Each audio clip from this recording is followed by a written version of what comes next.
చూడండి దేవుని బిడ్డలారా, కొర్నేలి వింటున్నారా? కొర్నేలి ఎలాంటోడంటే, కొర్నేలి గురించి ఇంట్రడక్షన్ చెప్తున్నాడు. ఏం చెప్తున్నాడండి? ఇంట్రడక్షన్ అన్నమాట. అంటే పరిచయం చేస్తున్నాడు ఈ గ్రంథకర్త. కొర్నేలి గురించి పరిచయం చేస్తున్నాడు. ఏమని పరిచయం చేస్తున్నాడో నాకు చాలా అద్భుతమైన ఈ సంగతులు. యోబు గురించి పరిచయం, అబీమెలెకుకి అబ్రహాము గురించి పరిచయం. ఇప్పుడు ఈ గ్రంథకర్త ఈ కొర్నేలి గురించి ఏమని పరిచయం చేస్తున్నాడంటే, ఓ ప్రాంతంలో, ఓ పట్టణంలో అని అతని జాబుని, అతని ఊరిని చెప్తూ అతడు ఎలాంటి వాడో చెప్తున్నాడు. ఎలాంటి వాడంటే అతడు తన ఇంటి వారందరితో భయభక్తులు కలిగిన వాడు. 2 చేతులు పైకెత్తి స్తోత్రం చెప్పండి. ఎవరితోనంటండి? వారింటి వారందరితో భయము, భక్తి. చూడండి, ఒక మాట, ఈ ప్రశ్న మీ హృదయాల్లో ఖచ్చితంగా లేగాలి. ఏంటి? నేను రక్షణ పొందాను, నేను మారు మనసు పొందాను, నేను బాప్తిస్మం పొందాను, నేను పరలోకం వెళ్తాను. నా భర్త వెళ్తున్నాడా? నా పిల్లలు వెళ్తారా? మా అత్తమామలు వెళ్తారా? మా అమ్మ, మా నాన్న, మా అన్నయ్య, మా చెల్లి, మా అక్క, మా తమ్ముడు వెళ్తారా పరలోకం? వాళ్ళు కూడా నిత్యరాజ్యం వెళ్తారా? వాళ్ళు వెళ్ళకపోతే నువ్వేం చేయాలి? ఈ ఆలోచనలతో మాట్లాడడానికి టైం ఇస్తాం, వ్యర్థమైన తిరుగుళ్ళకి టైం ఇస్తాం, అన్నిటికీ టైం ఇస్తాం. కానీ కుటుంబాన్ని ప్రభు సన్నిధిలో కట్టడానికి, కుటుంబాన్ని రక్షించటానికి, కుటుంబాన్ని ప్రభు దగ్గర కట్టడానికి, కుటుంబాన్ని పరలోకము వరకు సిద్ధపరచడానికి ఒక ప్రణాళికలు ఉండవు. నీకు అన్నిటికీ ప్రణాళికలు ఉంటాయి, అన్నిటికీ ఆశలు ఉంటాయి, అన్నిటికీ ప్రయాసపడతావు. కానీ దేనికోసం ప్రయాసపడవో? అసలు ఎంత ఘోరం అండి. హల్లెలూయా. అసలు వీటి కోసం నువ్వు అసలు ప్రయాస పడవలసింది దేనికోసం? నువ్వు దేనికోసం పడుతున్నావు? ఇప్పుడు కొర్నేలి తన ఇంటి వారందరితో భయభక్తులు కలిగి ఉన్నాడు. తన ఇంటి వారు రక్షణ కొరకు ప్రయాసపడుతున్నాడు. తన ఇంటి వారు ప్రభువుని అంగీకరించేటట్టుగా చాలా ప్రయత్నాలు చేశాడు. హల్లెలూయా. తను భక్తిపరుడు, ప్రార్థనాపరుడు, అభిషక్తుడు, దేవుని యందు భయభక్తులు కలిగిన వాడు. పైపెచ్చు దేవుని బిడ్డలారా, తన కుటుంబాన్ని కూడా ప్రభువులో కట్టడానికి కొర్నేలి చాలా ప్రయాసపడుతున్నాడు. నీ భర్త గురించి ఏదైనా తెలిస్తే నువ్వు తిట్టడం, నిందించడం, టార్చర్ పెట్టడం, భార్యని టార్చర్ పెట్టడం, భర్తను టార్చర్, ఇది కాదు.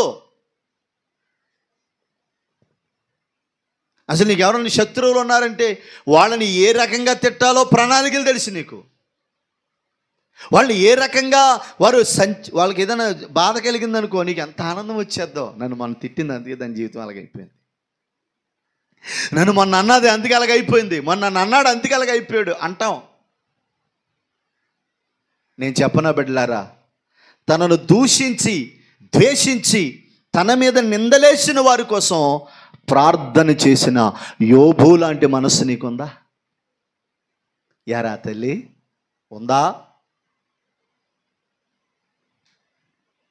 తన గెడ్డం పీకుతా ఉన్న, వీపు మీద గుద్దులు కూడా గుద్దుతూ, మండ్ల కిరీటంతో నొక్కుతూ ఎంతో హింసిస్తున్నా బిడ్లారా, యేసుప్రభు ప్రేమ మనకుందా? ఉందా? అసలు ఉండవలసిన అవి కాదా? ఉండకూడని ఉంటున్నాయి, ఉండవలసినవి ఉండలేదు మనలో. అదే దేవుడు బాధపడేది. నాతో కూడా ప్రభు మాట్లాడుతున్నాడు. ఉండవలసినవి ఉండలేదు, ఉండకూడని విషయాలు ఉంటున్నాయి మనలో. అందుకే పులిపిండి లేని వారై మీ ఇంట్లో పులిపిండిని తీసేయండి అంటాడు. పులిపిండి అంటే ఏంటి? పాపం. నీతిమంతులు ఇంటిలో నిత్యము ప్రార్థనలు జరుగుతూ ఉండాలి, ఆరాధనలు జరుగుతూ ఉండాలి, స్తుతి ధూపం వెళ్తూ ఉండాలి. ఎప్పటికప్పుడే నీతిమంతులు ప్రభు సన్నిధిలో ప్రార్థన, ఉదయకాలము రాత్రికాలము ఆ కుటుంబాల్లో ప్రార్థన ధూపాలు ఎగసపడుతూ ఉండాలి. ఉండాలి. తెల్లవారుజాము ప్రార్థన మీ ఆవిడ ఒక్కటే చేస్తా, నువ్వు చేయవు. ఎందుకంటే నువ్వు విడవబడి నీకు ఎక్కడ ఖాళీ అండి, నీ బోర్డు బిజీ, నీ బిజీ అలాంటిది. 5 గంటల పనిలోకి వెళ్తాం, 4 కాడి నుంచి కూర్చుంటే ఏమైపోయింది? కనీసం ఒక అరగంటైనా భార్యతో కలిసి స్తోత్ర ప్రార్థనలో కూర్చునే మనసు ఉందా? ఏముండదు అలాంటివి. అవి ఎప్పుడో అయిపోయినాయి, ఇంట్లో ఎప్పుడో అయిపోయినాయి కలిసి ప్రార్థనలో, ఎప్పుడైపోయినా. అసలు మొదలెడితే కదా అయిపోతాం, కూడా పక్కన ఎడితే మొదలు పెడితే కదా అసలు ఆ వ్యవహారాన్ని. స్తోత్రం చెప్పాలి. మీరు ఎందుకో బిగిసిపోయారు? ఖచ్చితమేనా? స్తోత్రం చెప్పి ప్రభువుని గణపరచండి. నీ జీవితాన్ని కాపాడుకో తల్లి, నీకున్న అభిషేకాన్ని కాపాడుకో, భక్తిని కాపాడుకో. చూడండి ఇక్కడ ఏమంటున్నాడు, అదే ఉంచాలి 2వ వచనం. అతడు తన ఇంటి వారందరితో కూడా దేవుని యందు భయభక్తులు గలవాడై ఉండి ప్రజలకు బహుధర్మము చేయొచ్చు ఎల్లప్పుడూ దేవునికి ప్రార్థన చేయవాడు. ఆమేన్. 3 విషయాలు కొర్నేలిలో ఉన్నాయి. మీరు చేతితో చెప్పండి అమ్మా. చిలక ప్రశ్న, చిలక ఎగిరిపోయాడు మనే తెట్టేసుకుంటే అలాగున్నారు, అలాగున్నారు మీరు. చిలక ప్రశ్న చెప్పేవాడు చిలక ఎగిరిపోయింది అనుకో, చిలక ఎగిరిపోయాడు ఎడుతాడు. ఎందుకని? ఆడి వ్యవహారం అంతా ఎందులో ఉందా? చిలక. అది ఏది దిత్తే చరిత్ర చదివేస్తాడు. దేవుని స్తోత్రం. చిలక ప్రశ్నలు చెప్పించుకోవడం మంచిదేనా? సోది చెప్పించుకోవడం మంచిదేనా? సోది చెప్తాం. నాకు ఒకసారి సోది చెప్పారండి. నేను ప్రభుని అంగీకరించినప్పుడు సోది చెప్పించుకున్నాను, నామకార్థంగా ఉన్నప్పుడు. మా అత్తగారు వచ్చేసింది ఆ సోదావిళ్ళు, వచ్చేసి 27 అల్లుడా, బతుకున్నప్పుడు నేను చూడలేదు. పోనీ బతుకున్నప్పుడు నన్ను చూడవలసింది నువ్వు. స్తోత్రం. బతుకున్నప్పుడు నేను చూడలేదు అల్లుడా, నా కూతుర్ని బాగా చూడు అల్లుడా. ఇప్పుడు నీ కూతురికి ఏమైనా తేడా చేశానా అడుగు అన్నాను. ఈవిడేమో అమ్మా అమ్మా నాయమ్మో సరే ఆ సోదావిడిని ఆపలేకపోతున్నాను, ఇటు ఈవిడిని ఆపలేకపోతున్నాను. కాసేపు ఉంటే ఈవిడ మా అమ్మని వెళ్ళిపోయేలా ఉన్నావు నువ్వు. దేవునికి మహిమ కలుగునుగా. వదిలేండి, వదిలే. గమనించండి దేవుని బిడ్డలారా, ఇక్కడ ఏమని చెప్తున్నాడంటే తన ఇంటి వారందరితో, స్తోత్రం, అందరితో. ఏమా ఇంట్లో ఎవరినన్ను వదిలాడు కొర్నేలి? ఎరా చెల్లి చెప్పురా, నీకు ఏదైనా ఉంటే వదులుతావా? మరి ఎందుకు నీ ఇంట్లో రక్షణ కోసం ప్రయాసపడతలే? నీ ఇంటి రక్షణ కోసం ఎందుకు నువ్వు ఒక ప్రణాళిక లేయట్లే? ఇది ప్రేమ అంటే. దైవజనుడు సంఘాన్ని కనిపెట్టుకుని ఉండాలి, సంఘం దైవజనుని కనిపెట్టుకుని ఉండాలి. తన ఇంటి వారందరితో కూడా ఏం చేశాడంట? భయభక్తులు కలిగిన వాడై ఉన్నాడంట. నీ ఇంట్లో వాళ్ళందరి రక్షణ కొరకు అబద్ధం ఆడకుండా నీ ఇంట్లో వాళ్ళ కోసం ప్రార్థన చేస్తున్నావా? నా భర్త మారాలండి, నా అత్తమామలు మారాలండి, మా అక్క చెల్లెలు మారాలండి, మా నాయన మారాలండి, అమ్మ మారాలండి, ఎలాంటి ప్రేయర్ చేస్తున్నావా? పోనీ ఎలాంటి ఆశలు నీకు ఉన్నాయా? ఎరా ఎలాంటి ఆశలు ఉన్నాయా? పోనీ ఎలాంటి ప్రార్థన, ఎలాంటి ప్రయాస, ఎలాంటి ఆశలు ఉన్నాయా? యెహోషువ కూడా అంటాడు, మీరు ఎవరిని ఆరాధిస్తారో నాకు తెలీదు, మీరు ఎవరిని పూజిస్తారో నాకు తెలీదు, మీరు ఎవరితో ఉంటారో నాకు తెలీదు, కానీ నేను నా ఇంటి వారు యెహోవానే. హల్లెలూయా. ఎంత సమర్పణ అండి, ఎంత వైరాగ్యం అండి, ఎంత రోషం. ఏంటి? నేను నా ఇంటి వారు యెహోవాని సేవిస్తాం. ఆ మనస్సు మీకు వచ్చేయాలి, ఆ భారం నీకు వచ్చేయాలి. ఆ అభిషేకం నీకు వచ్చేయాలి. నేను నా ఇంటి వారు ప్రార్థనలో ఉంటాం, నేను చెప్పనా, ఇంకా టైం లేదు, ప్రభు త్వరగా రాబోతున్నాడు. చెప్పండి బిగ్గరగా. చాలా పరిస్థితులు శరవేగముగా మారిపోతున్నాయి. చాలా భీకరమైన చీకటి దేశాన్ని కమ్ముకుంటుంది. నేనంటాను, దేవుని బిడ్డ, దేవుని సంఘమా, ఒకటే మాట చెప్తాను నేను, ఏంటంటే నీ ఇంటి వారందరినీ రక్షించుకో. నోవాహుతో దేవుడు అన్నాడు, నోవాహు, ఈ భూమి మీద భయంకరమైన ప్రచండమైన జలం మరి వర్షాన్ని నేను కుమ్మరిస్తాను, ఆకాశ వాకిండ్లను నేను విప్పుతాను. నువ్వేం చేయాలంటే నీ ఇంటి వారి రక్షణ కొరకు. చదవండి ఒకసారి, ఆదికాండం 6వ అధ్యాయం అనుకుంటా నాన్న, 6వ అధ్యాయము 13వ వచనము 14వ వచనం చదవండి.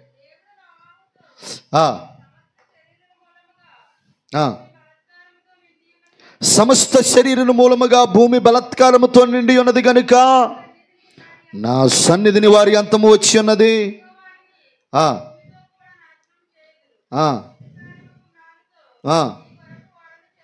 స్థితి సారకపు మానుతో చదువునా నీ కొరకు. ఇప్పుడు 18 చదవండి, 15 నుంచి చదవండి.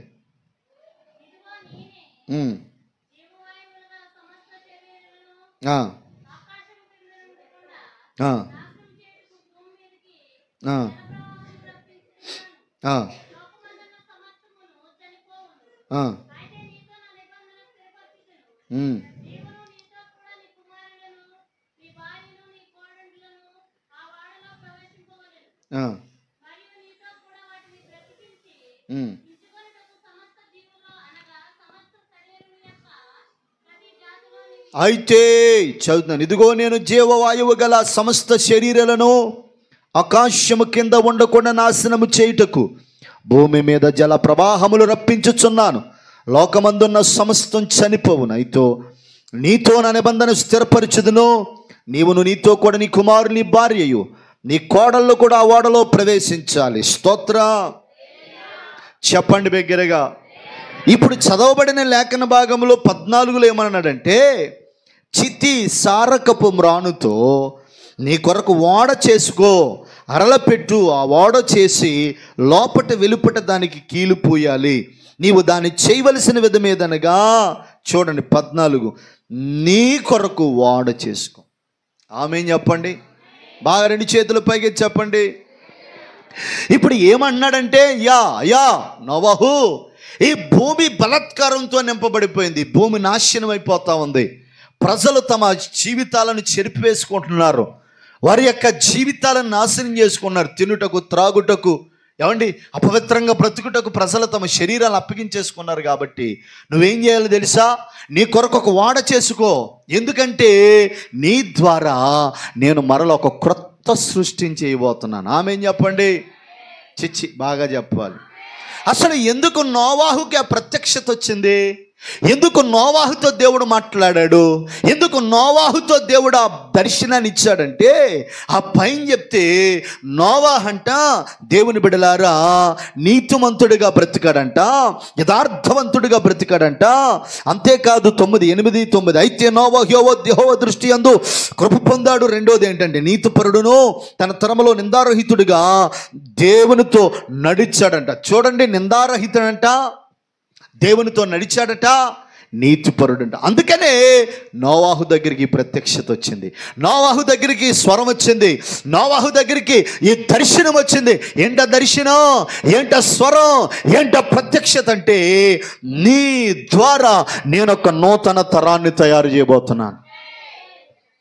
అయితే ఈ నూతన తరాన్ని తయారు చేస్తాను కాబట్టి నువ్వేం చేయాలంటే ఒక ఓడను కట్టాలి. నేను చెప్తున్నాను, ఒక ప్రాఫిటికల్ వర్డ్, ఒక ప్రవచనాత్మకమైన దేవుని మాట మీకు తెలియజేస్తున్నాను. దేవుని బిడ్డలారా, దేవుడు నీ తర్వాత నీ పిల్లలని ఆశీర్వదించబోతా ఉన్నాడు. దీవించబోతా ఉన్నాడో, హెచ్చించబోతా ఉన్నాడో. ఒక పరిశుద్ధ తరాన్ని, ఒక నీతిమంతమైన తరాన్ని దేవుడు నీ తర్వాత తయారు చేయాలనుకుంటున్నాడు. అయితే నువ్వేం చేయాలో తెలుసా? దేవుని బిడ్డ, వారి కోసం ఒక రక్షణ అనే వాడను సిద్ధం చేయాలి. ఆమేన్ చెప్పండి. హల్లెలూయా. ఆ వాడే పరలోకం. పేతురు రాసిన మొదటి పత్రిక 3వ అధ్యాయము 20వ వచనం కూడా ఒకసారి చక్కగా చదవండి బిడ్డలారా.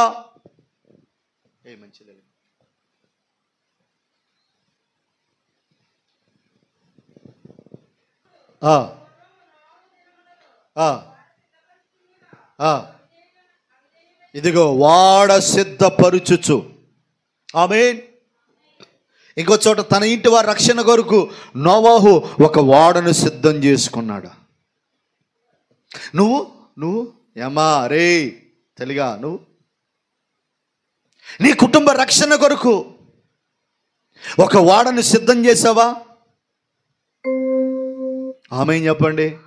నీ కుటుంబ రక్షణ కొరకు వారి కోసం ఏమైనా ప్రయాసపడుతున్నావా?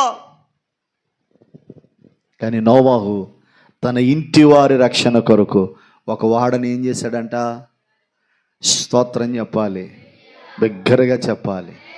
తన ఇంటి వారి రక్షణ కొరకు నోవాహు ఏం చేశాడు? మనం సిద్ధపరుస్తున్నావా? నీ పిల్లల్ని ఎరా సిద్ధపరుస్తున్నావా? నీ భర్తను సిద్ధపరుస్తున్నావా? వాళ్ళతో మాట్లాడాలి. ఇదిగో బ్రతికితే 70 సంవత్సరాలు బ్రతకొచ్చు, 80 సంవత్సరాలు బ్రతకొచ్చు, ఏదో రోజు చనిపోతాం. కానీ చనిపోయేలోగా మనం ప్రభు కొరకు మంచిగా బ్రతకాలి.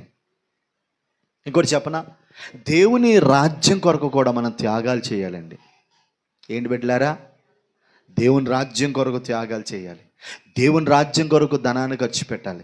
దేవుని రాజ్యం కొరకు నీ బలాన్ని ఇవ్వాలి. దేవుని రాజ్యం కొరకు దేవుని బిడ్డలారా నీ సమస్తాన్ని అర్పించాలి. రాత్రి చక్కని మీటింగ్ జరిగింది. ఆ బిడ్డలకి ఎంతో దీవెన. మీరు అనుకుంటున్నారు ఖర్చు పక్కన పెడితే ఆ పిల్లలకి చాలా దీవెన. ఆ దైవజనుడు కొన్ని మాటలు పలుకుతూ వచ్చాడనమాట. వాళ్ళిద్దరుగా కొన్ని మాటలు పలుకుతూ వచ్చాడు. వాళ్ళకి జీవితాల్లో ఏం జరుగుతాయో పలుకుతుంటూ వచ్చాడు. అవి జరిగితే ఖచ్చితంగా ఒక ప్రవక్త తన నోటంట ఒక మాట పలికితే ఆ మాటలు ఖచ్చితంగా నెరవేరుతాయి. ఆ ఫలం చూస్తారు బిడ్డలు. దేవునికి స్తోత్రం. మొదటి ఆదివారం నువ్వు భోజనం పెడతాను, ప్రయాస చూస్తాడు దేవుడు. నువ్వు కోటాలు పెడతాను, ప్రయాస చూస్తాడు దేవుడు. నువ్వు దైవజనుడిని ఆదిత్యం చేస్తున్నావు, చూస్తాడు దేవుడు. నీ జీవితంలో బిడలారా దైవజనుడికి, సంఘానికి, దేవుని పక్షాన నువ్వేం చేసినా అది ఉంచుకునే దేవుడు కాదు, ఖచ్చితంగా దానికి ఫలం ఇచ్చే దేవుడు.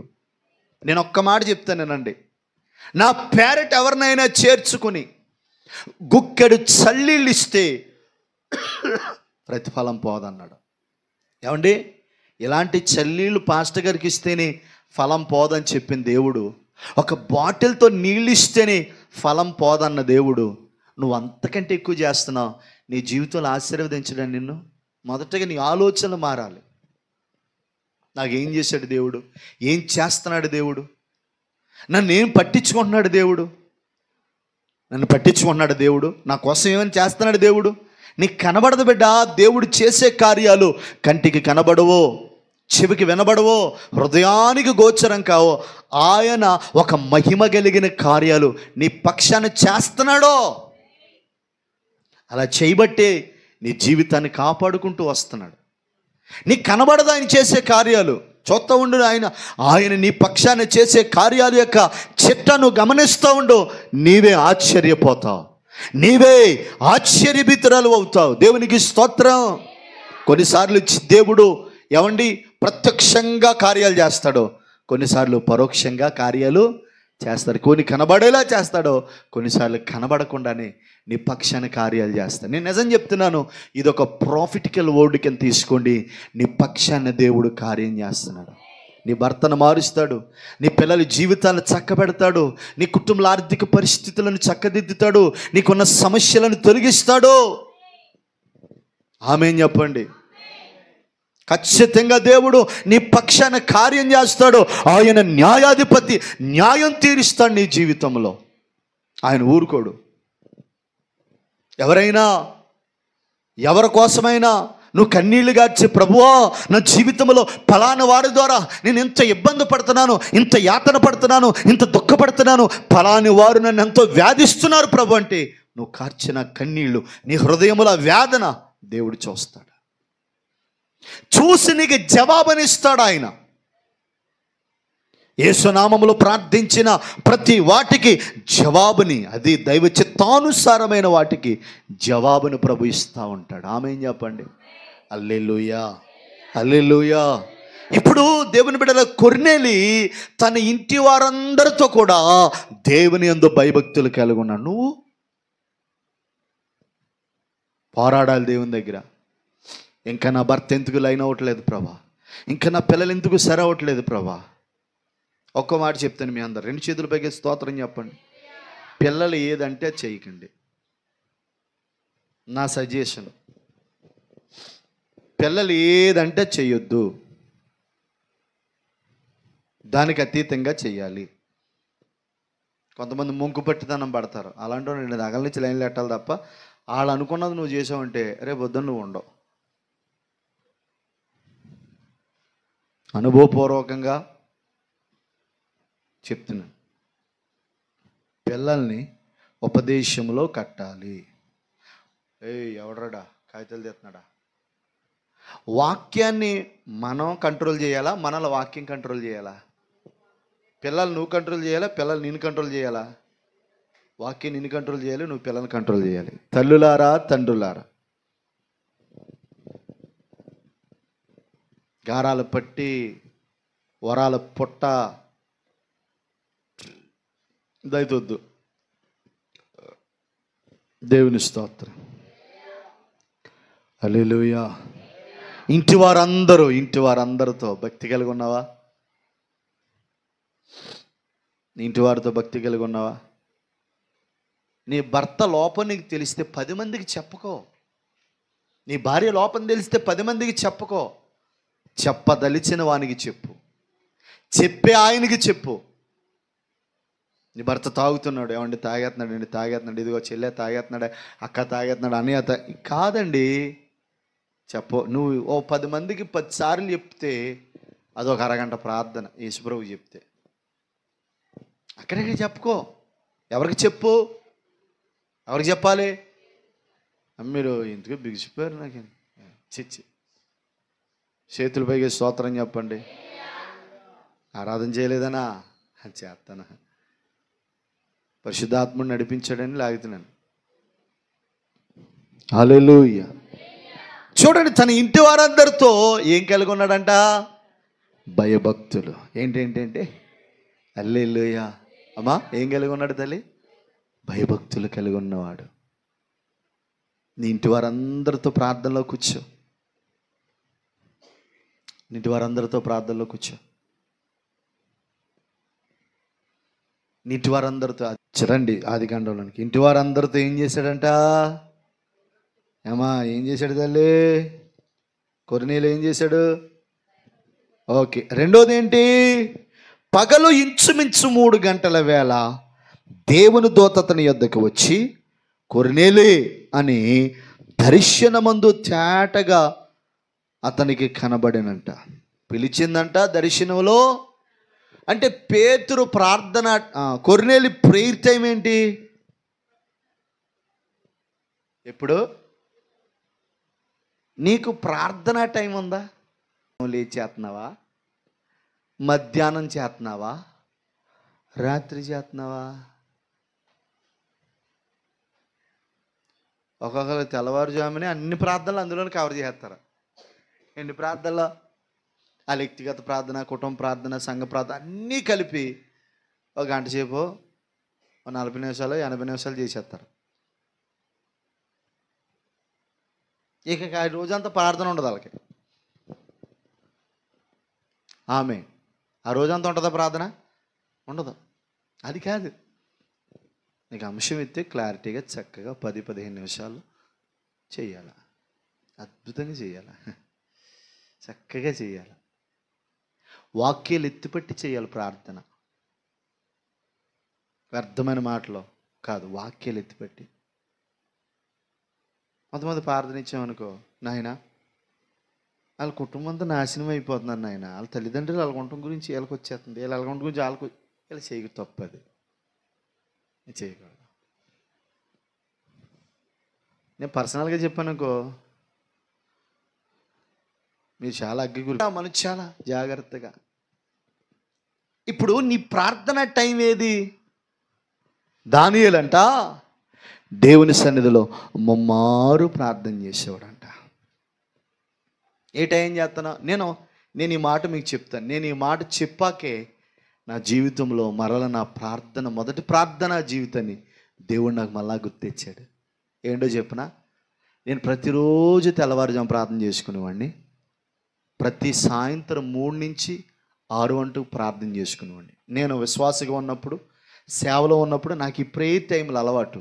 నేను ఎప్పుడైనా ప్రార్థన చేసుకోలేని పక్షాన నా ప్రార్థన ప్లేసులో ఎవరో ప్రార్థిస్తున్నట్టుగా అనిపించేది.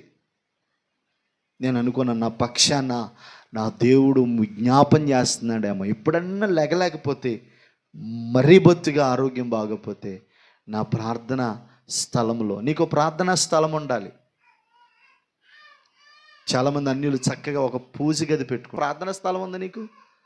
మనం ఎలాగో ప్రేయర్ గదికి అట్లేం కాబట్టి కనీసం నీ ఇంటిలో ఏదో ఒక మూల, ఒక చక్కగా అక్కడ ఎవరు వెళ్ళకుండా అంత రుచిగా నువ్వు మాత్రం వెళ్ళేలాగా ఒక గదిని సిద్ధపరచుకున్నావు, ఒక చిన్న ప్లేస్ని సిద్ధపరచుకున్నావా?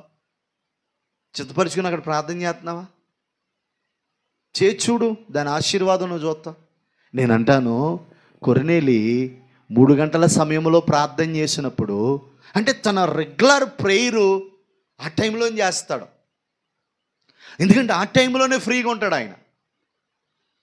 మనకి సమయం ఎప్పుడు? ఉదయం తెల్లవారుజాము 3 నుంచి 6 వరకు, మరలా సాయంత్రం 3 నుంచి 6 వరకు. ఈ సమయాలలో ప్రార్థన చేయడం నేర్చుకోండి. ఈ సమయాలలో ప్రార్థన చేయడం నేర్చుకోండి. లేదు, నువ్వు ఏదో ఒక టైం ప్రార్థన కేటాయించి ప్రతిరోజు ఆ టైంకి, ఇక 1,00,000 మంది వచ్చినా, ఎంత బిజీ అయినా, ప్రధానమంత్రిని ముందొచ్చి కూర్చున్నా ఆ టయానికి వెళ్ళి ప్రార్థన చేయాలి. నువ్వు భయభక్తులు కలిగిన బిడ్డవే, నీకు ప్రార్థన టైం ఉందా? ప్రార్థన టైం లేకపోతే కష్టం. ఈరోజు మొదలెట్టు. తెల్లవారుజామున ఎలాగ మీరు ప్రార్థన చేస్తున్నారు? స్తోత్ర ప్రార్థన కలవక ముందే నీకు వ్యక్తిగత ప్రార్థన ఉండాలి. కొంతమంది ఈ స్తోత్ర ప్రార్థనతో సరిపెట్టేసుకుంటున్నారు అన్ని ప్రార్థనలో.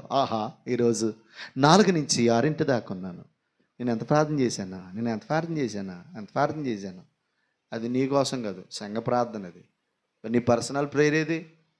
వ్యక్తిగతంగా నువ్వు దేవునితో గడిపిందేది? అందుకని సాయంత్రం 3 నుంచి 6 వరకు ప్రార్థనలు ఏం చేయాలి? స్తోత్రం. కొర్నేలి మొదటగా తన ఇంటి వారందరినీ రక్షణలో నడిపించాడు. రెండోది ఏంటి? అతనికి ఒక ప్రార్థన టైం ఉంది, ఒక ప్రేయర్ టైం ఉంది. స్తోత్రం చెప్పండి, హల్లెలూయా. ఇప్పుడు అసలు కూటంలోకి వస్తుంది. ఇప్పుడు అసలు కూటం. స్తోత్రం చెప్పండి. చదవండి ఇప్పుడు 4వ వచనం. ఓకే, 5వ వచనం. ఇప్పుడు నీవు ఎప్పేకు మనుషులను పంపి పేతురును, మారు పేరు గల సీమోనును పిలిపించుము. ఒకసారి 2 చేతులు పైకెత్తి స్తోత్రం చెప్పండి. బిడ్డలారా గమనించండి, ఇప్పుడు తన ఇంటి వారందరినీ ప్రార్థనలో కూర్చోబెట్టాడు, తన ఇంటి వారందరినీ మందిరానికి నడిపించాడు, తన ఇంటి వారందరినీ ప్రభు సన్నిధిలో కట్టాడు. రెండోది, తనకు ఒక ప్రార్థనా కాలం ఉంది, ప్రార్థనా టైం ఉంది, ఆ టైంలో ప్రార్థన చేస్తున్నాడు. మూడో విషయం చెప్పనా, ఇప్పుడు అతనికి ప్రార్థన వచ్చు, ధర్మకార్యాలు వచ్చు, అన్నీ వచ్చు, కానీ దేవుని మనసులో ఉన్న వాక్యపు విత్తనాలు ఏంటో తెలియదు అతనికి. పరిశుద్ధాత్మ నడిపింపు ఏంటో తెలియదు, ఆత్మ కార్యాలేంటో తెలియవు. ఆమేన్ చెప్పండి. హల్లెలూయా, హల్లెలూయా. ఇప్పుడు ఏమంటున్నాడంటే పేతురు, చూడండి, కొర్నేలి, నాయనా పేతురు, కొర్నేలి, ఇప్పుడు నువ్వేం చేస్తావంటే ఎప్పేకు మనుషులను పంపించు. అక్కడ సీమోను అనే ఒక ఆయన ఉన్నాడు, అతను మీ కొరకు ఏమంటాడో, అతడంట చూడండి, ఈ సంగతులన్నీ వివరించి వారికి చూపించింది. దేవునికి స్తోత్రం. చదవండి ఒకసారి కొర్నేలి పేతురుని పిలిపించాడు. పిలిపించి వాక్యం ప్రకటించటం మొదలుపెట్టాడంట. స్తోత్రం చెప్పండి. వాక్యం చెప్పుచుండగా అతని బోధ విన్న వారి మీదకి ఏమొచ్చింది? పరిశుద్ధాత్మ. హల్లెలూయా. ఇప్పుడు కొర్నేలి తెలుసుకోవలసిన గొప్ప సంగతులు, వాక్యము, ఏమండి, ఉపదేశాలు, ప్రసంగం ఎవరు చెప్తున్నారు? కొర్నేలికి, తన కుటుంబానికి, స్నేహితులు, బంధువులకి ఎవరు చెప్తున్నారు? పేతురు. నేను అంటాను, ఇప్పుడు నీ భక్తిలో నీకు ఒక దైవజనుడు అవసరం. ఆమేన్ చెప్పండి. నీ విశ్వాస యాత్రలో కొంతమంది, ఏమండి, కొంతమంది నలుగురు పాస్టర్ గారిని పెట్టుకుంటారు. ఎంతమందిని? ఒకవేళ ఈయన బాధపడితే ఆయన దగ్గరికి వెళ్తారు, ఆయన బాధపడితే ఇంకోళ్ళ దగ్గరికి వెళ్తారు, ఇంకోళ్ళు బాధపడితే వీళ్ళకి వెళ్ళకూడదు. ఓ మాట చెప్తున్నాను. ఒక మొక్క నాటావు, ఒక మొక్క ఏం చేసా?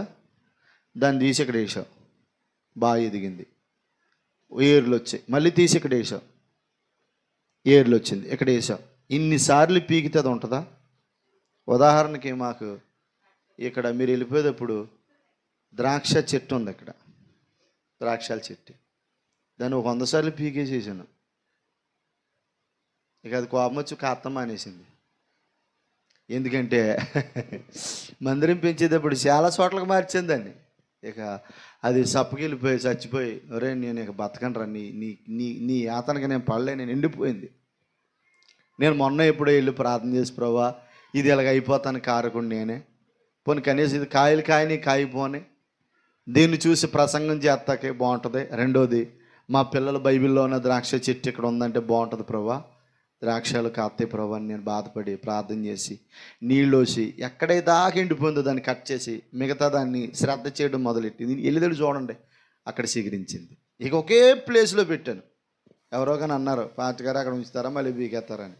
దేవుని స్తోత్ర. లేదమ్మా అది గ్యారంటీ స్థలంరా, ఇంకేదేమైనా పీకనమ్మా అన్నాను. దేవుని స్తోత్ర. అంటే దాని అర్థం ఏంటి? నువ్వు ఏదో ఒక దైవజనుడి కింద ఎదుగుతూ ఉండాలా. 100 సార్లు 100 చోట్లకి తిరిగితే అవ్వదు. ఆమె యూట్యూబ్లో ఎవరో బాగా చెప్తున్నారు, వెళ్ళొచ్చు. మీటింగ్లకు వెళ్ళడం తప్ప, బలపడడం తప్ప. మన 3 గ్రామాల్లో ఎవరు మీటింగ్ ఎట్టిన వెళ్ళని బలపడడం తప్పులేదు, కానీ ఎవరో ఒక దైవజనుడు నీకు ఉండాలి. ఆమెనానండి. ఆత్మీయ తండ్రిగా చిన్నోడా పెద్దోడా అంద దగ్గర ఉండండి. ఉంటే ఆత్మీయంగా ఏమవుతా?